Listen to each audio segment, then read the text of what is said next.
Shalom.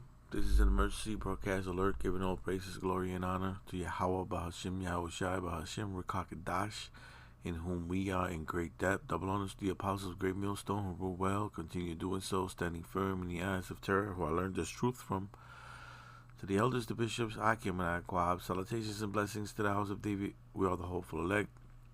This is your brother Kwasi with another quick one. And this made me think of these two YNs that are preaching that Esau Edom can be saved. And Esau Edom, so-called white man. And it just brought me to this. Hold on a second. Right, because I saw that come up, and I just woke up, and the first thing that I saw was when I was looking around to see, if there was something I could make a video for. And the Lord, sets things up. This is why the apostles say, look, man, when you are going to make a video, when you hear something, just don't sit on it, because it'll disappear. It'll disappear like that. But this video I saw yesterday, and then this one I saw it today. That's how the Lord works. He gives you little segments so you can put them together. This is Obadiah, right? This is why you YNs, you demons, are going to suffer with Esau. A lot of you might not even suffer with Esau. Maybe you just will suffer terribly. And the people who are surrounding you will see it. But this is Obadiah 8 and 14. This is Obadiah 8. Salakia, because Obadiah is so small. This chapter. I'll start at 8. Shall I not in that day, saith the Lord, even destroy the wise man out of Edom? Edom, we say it all the time. So Esau, Edom, so-called white man. Right? If you don't know that by now, I don't know where you've been. People call that you've been living under a rock. But reality is that, our people are so used to that song and dance, they're drunk on it. So they don't even bother looking things up. They don't care. All they want to do is feel good. So anyway, because if you want to always feel good, you're not going to see it coming. You're not going to see the destruction of Esau, Edom, so-called white man's world, and him after. Because eventually he's going to disappear from the earth. But before the Lord does that, he's going to have some fun with Esau, Edom. So going back to verse 8 in Obadiah. Shall I not in that day, saith the Lord, even destroy the wise man out of Edom, and understanding out of the mount of Esau? Because the understanding that they have is wicked, evil, and you'll see in a minute. And thy mighty man, O Teman, shall be dismayed to the end, that every one of the mount of Esau may be cut off by slaughter. For the violence against thy brother Jacob For the violence against thy brother Jacob, shame shall cover thee, and thou shalt be cut off forever. I'm going to leave it at that. We could go on. You should read Obadiah. It's a very good one. But I'm going to leave it there. For my point, I'm going to leave it there. So I'm just going to play this real quick. Come on. Mr. Chairman, thank you very much, and good morning. Ways and Means Oversight panelists. I am truly sorry you come under the circumstances of which you come. I'm a member of the Oversight Committee. I'm a member of Congress. I'm a member of Ways and Means, and I'm used to reading about waste, fraud, and abuse. It's rampant throughout the federal government, but today there's two words I'm going to add to it. In reading for preparation for today's hearing, it's shocking. It is shocking, and I'm so glad the cameras are watching, and I know C-SPAN is watching. America will be shocked when they find out what's happening behind these organ, just the way that we harvest organs and give organs to families, and breaking hearts. Ms. Knuckles, Ms. Martin, I'm truly sorry, and it is shocking. It's also, I'm going to use a word you don't hear very often, it's evil. It's evil to rob families of the hope, to mislead them, to take organs before any organ should be taken. I'm really sorry. So I've got a picture behind me, and I want to ask Ms. Erickson, can you explain what I'm looking at with this picture behind me, Ms. Erickson? Yes, Congressman. According to a whistleblower, those are boxes of human organs that are sitting on shelves, including human pancreases. So pancreas. Now, if you donate a pancreas, shouldn't they go directly towards somebody in need of a pancreas? She said whistleblower, right? Whistleblower. Pancreas. Yes, sir. That's what families agree to. So why aren't they going? In fact, I know why they're going, because there's a loophole in the law that says that Yes. you can use them for research. Is that correct? Yes, sir. In 2020, CMS finalized a new regulation that said that OPOs only get credit for organs that are actually transplanted. But the loophole allowed them to declare credit for pancreases that they said were recovered for research. So she's using the word recover. Recover how? The person died? The person suddenly died? Or the person just, I don't know, think of something. So the people that donated these organs thought they were going to save a life or do something big. Have we, as CMS, defined research or put any timeline on what research is? No, sir, they have not. How many pancreas do you know have been harvested since 2020? Over 7,000 across the United States. Is there any, do we know the data that came from the research? Do we have any info that these pancreases were actually used for research? Before she answers, this is why I am cross-referencing this video with another video. I'm not saying that that's what happened on the other video. It's just, it's, I don't know, man. It's just like what's the word?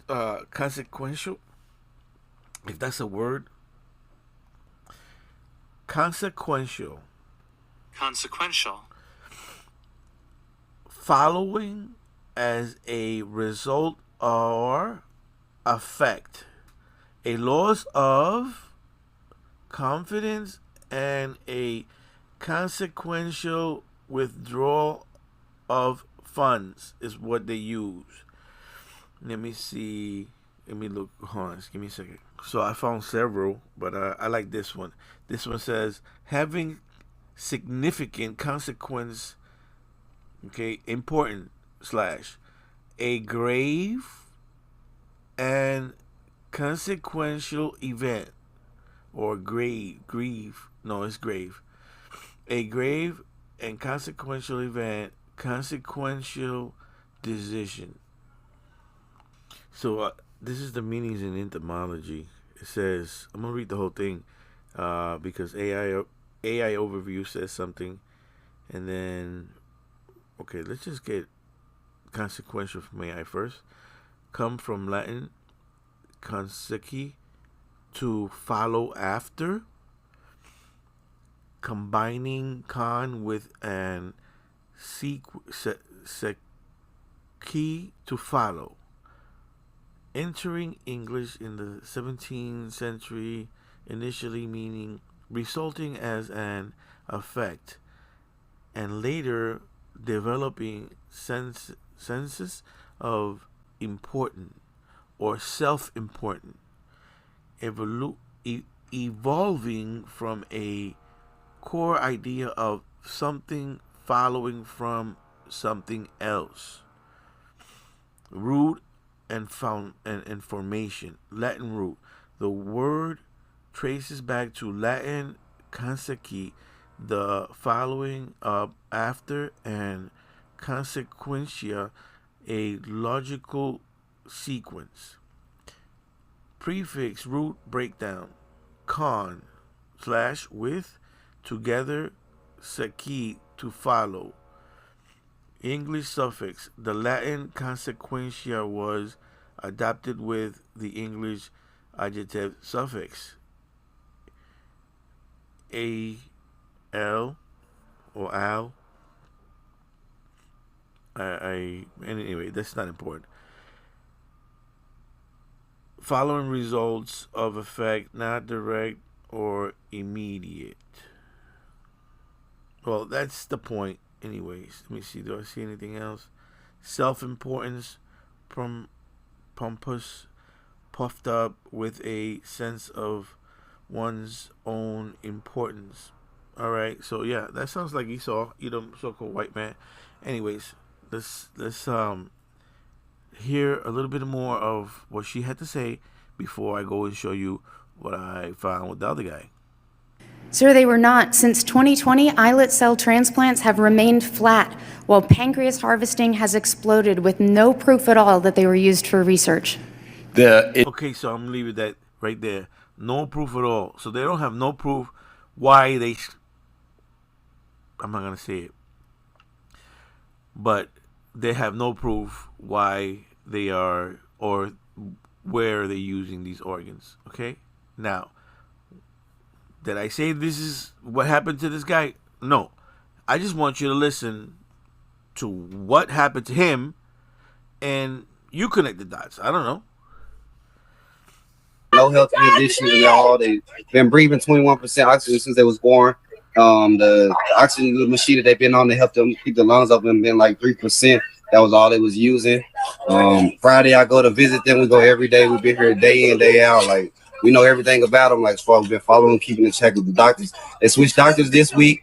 The doctors and the nurse practitioners that have been working with our child wasn't working with our child like this week at all. So we had this new doctor come in. I tried to go visit, and they told me I had to stand outside. And I was like, what am I standing outside for? They said they're doing a sterile procedure. I said, what's the sterile procedure? No one has called to notify me and my family. They asked me to just be patient and be calm down. I need to calm down. I was like, I am being calm. Because they're keeping you from seeing your twin babies. Yeah, but the woman was talking about one baby. So I said, okay, well, I have two. I should be able to see the other one. She said, no, the nurses and them are doing something. I said, well, you need to send someone out here to give me a better explanation because no one's called to notify me and the mother. So 10 minutes go by. She come out and she was like, Dad, your baby had a upset stomach earlier. And when I went to her bedside at 8 o'clock, I noticed that she did kind of seem pale. She was pale, but the vitals seemed okay to me. She said at 11:30, I went to check again. At 11:30, I also noticed that she was pale again. She said, so I then notified my superiors. I asked her, I said, this nurse name is Blanca P. The nurse that was working on my child at the time, his name is Blanca P. She said she came in and this is how she found her. So I asked her, what changed at 11:30 that made you go notify your superiors if you had the same symptoms or the same signs at 8 o'clock? She said, well, I've been a mother at the NICU, so she said, I didn't think that was alarm. I said, how is a pale baby not a sign of emergency? How is a pale baby not a sign of an alarm? She said, well, I think I made the right decision as far as what I decided to go tell my superior. I said, you don't get paid to think. So she said, I need to call my boss. So the lady came, which is Sandra Simpson. Sandra Simpson came in. I asked her numerous of questions. Every question I asked, she deflected on. She kept telling me, any more questions, any more questions. I asked her about the oxygen level. Why did the oxygen level was so high? I asked her, Did you know at this point your baby had passed? I kind of just prepared. Like, God showed me already what was going on. And I was just trying to just stay strong, but pay attention. When the machine started going off for my daughter Code and they silenced the machine while I was sitting there, I asked the nurse, I said, ma'am, why is that machine blinking and why is it not making sound? She said, I silenced it. I said, why you silenced it? She said, I silenced it because they're at her bedside working on her already, so I'm just standing here looking. But at the time she was coding. When she was coding, they told us that me and the grandmother would have to move to the side and get out the way. I asked her why we have to leave out. Like, we're not leaving, we're not going nowhere. So we stepped to the side. In the midst of that, they started intubating my child. And so I asked her, you haven't got none of this permission? And they was trying to cover it up. In the midst of that, I left to go get the mom so the mom could see my child before everything kind of went bad. The nurse was like, hey, I think this is the time mom should be here. So I was like, you could have said that an hour ago when I first got here and asked the question, but you displayed this to the mom as if nothing was no sign of an emergency. So we was never in the sense of like we needed to be alarmed. But me paying attention and just being a little bit medically inclined, it made sense to say something isn't right. So I began to ask questions. Every question was like I needed to be quiet. When I asked Dr. Simpson, like, what is the operation procedures? If this is like, what was my other options at this moment? She said, well, we can't operate because she just wouldn't make it. She like her heart wouldn't make it. She wouldn't do it. She's already under the stress. I said, how is she already under some type of stress when you're just not telling us that this just happened? It doesn't add up. And it takes a pale baby. A baby goes pale after death. In the sense of signs of going to die. A pale baby, it takes 15 to 30 minutes to go pale. When I came back at 7 p.m. that night, they was doing the emergency, like CPR, they was doing a procedure. But they told me that they was been doing this for 30 minutes. No one still has called us since we left the facility. To tell y'all that there's something serious going on. During the medical records, their medical records also are fraudulent at this facility. At Harris Hospital, downtown Fort Worth. Downtown Fort Worth. I received some of my medical records that's on the phone and on my chart. I had them received. When I looked at my chart, there's doctors and nurses that are on here that were not present at that day. When asked upon why is your name on this paper or were you here today, I was told that I was not here. I was not present. Can you please explain to me how your name's on this paper? I said, because that is a forfeiture. That is fraudulent. I was informed that can happen. I said, that's unacceptable. You cannot happen because I can't get on this computer myself. All right, so there you have it. You can't make this up, but UYNs talking and going in these platforms trying to save Esau Edom, so-called white man. Y'all think y'all are gonna enjoy the shit that you're doing? You got something coming for you, man. Something really bad is coming. And it's gonna catch you all by surprise, because that's what the Lord says that He's gonna do. He's coming as a thief in the night. Shalom.